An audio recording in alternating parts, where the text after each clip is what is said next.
Diamond ওয়ার্ল্ডের ব্যবস্থাপনা পরিচালক দিলীপ কুমার আগরওয়ালাকে গ্রেফতার করা হয়েছে। মঙ্গলবার রাতে রাজধানীর গুলশানে অভিযান চালিয়ে তাকে গ্রেফতার করে পুলিশের elite force rapid action battalion র্যাবের সদস্যরা।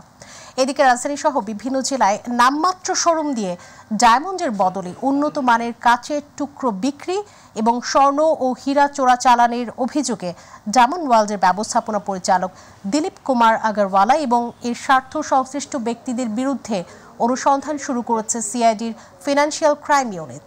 মঙ্গলবার সিআইডির মিডিয়া বিভাগ জানিয়েছে, ডায়মন্ড ওয়ার্ল্ডের ব্যবস্থাপনা পরিচালক দিলীপ কুমার আগরওয়ালার বিরুদ্ধে বিদেশ থেকে চোরাচালানের মাধ্যমে স্বর্ণ ও হীরা আমদানির নামে বিদেশে অর্থ পাচার, প্রতারণা ও জালিয়াতির আশ্রয় নিয়ে বিভিন্ন জেলায় নামমাত্র শোরুমের মাধ্যমে প্রকৃত ডায়মন্ডের বদলে উন্নত মানের কাচের টুকরোকে প্রকৃত ডায়মন্ড হিসেবে বিক্রির অভিযোগ রয়েছে।